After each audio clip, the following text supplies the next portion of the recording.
for Gordon. The engines of the Sodor Railway were always busy. Thomas puffed to the beaches with happy vacationers. And Gordon proudly pulled the express.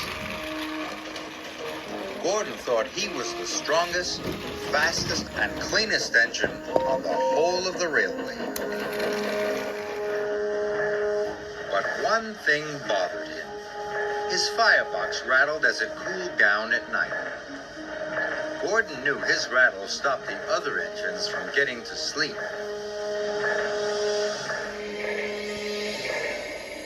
That night, Gordon's firebox went click, clunk, click, clunk. Thomas and Percy started to chuckle. "Rattler Gordon's keeping us all awake," peeped Percy. "The only engines keeping other engines awake," puffed Gordon crossly, "are little engines with very bad manners." But secretly, he felt rather embarrassed. In the morning, Percy teased Gordon again. "Rattlebox is awake at last," he puffed out loud. Gordon ignored Percy. He did not like being called names. "I'm the strongest and the best," he told himself. "Strongest and best, strongest and best, cleanest and fastest, and pull the express." He wished the other engines would remember that. Later, Gordon pulled into Knapford Station. "Oh, look," laughed Emily. "Rattler Gordon's here. He's pulling the Click-Clunk Express." This made Gordon very cross indeed, especially because Diesel overheard. "I hope your Click-Clunk gets better soon, Oil Diesel." "See you later, Rattler." Gordon was very cross indeed. He decided it was time the other engines learned to treat him properly. So later, at the water tank, he pulled up ahead of James. James was surprised. At Knapford, Percy had brought Gordon's coaches into number 1 platform. "Off you go now, Percy," said Gordon. "Number 1 is my platform. Little engines shouldn't hang around."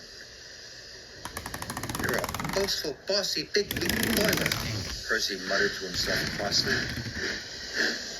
Later, Gordon told his friends to give a polite toot-toot whenever they saw him. "But why?" asked Thomas. He was very puzzled. "Because," huffed Gordon grandly, "I'm the strongest and the best." He steamed away. "You can toot at him if you like," wheezed Emily, "but I'm not going to." Gordon steamed across the island. He felt very pleased with himself. He was sure the other engines would forget his clunk-click and treat him properly now. He saw Emily coming. He listened for her toot-toot. But Emily didn't toot at all. This made Gordon very cross. He was so cross that he didn't see the signal telling him to stop. And he didn't see the goods train ahead until it was too late.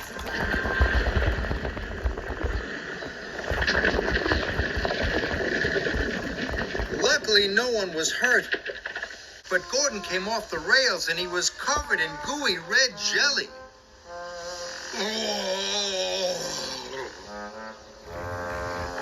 As Gordon waited to be put back on the rails, Percy arrived. "Hello, Gordon," peeped Percy. "I see you're not the cleanest engine anymore." Then James puffed up. "I don't think you'll be pulling the express for a while, Gordon," joked James. Finally, Thomas arrived. "Gordon's a mess, Gordon's a mess. He's the largest and jelliest," puffed Thomas cheekily. At last, Gordon was back on the rails. He felt very foolish indeed. Edward pushed him to the fitter's yard. Gordon had to stay at the fitter's yard for a long time. It was hard to get the jelly out of his engine. Emily and Henry took in turns to pull the express for him.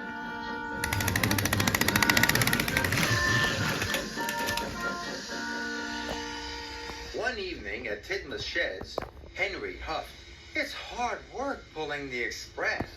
"Yes," agreed Emily. "Gordon must be very strong to pull the express so fast."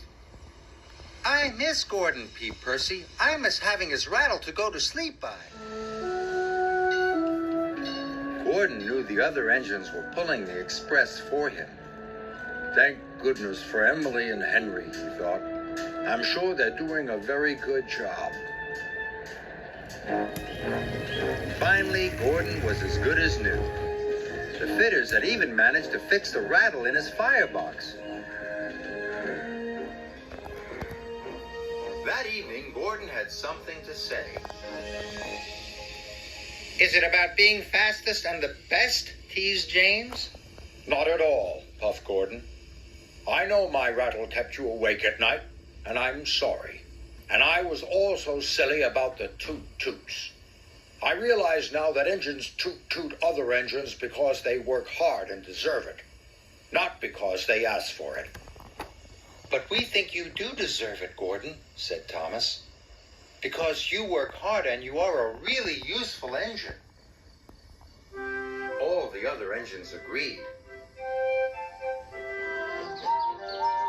Now all the engines greet each other with a cheerful toot-toot. For all the hard work they do on Sir Topham Hatt's railway.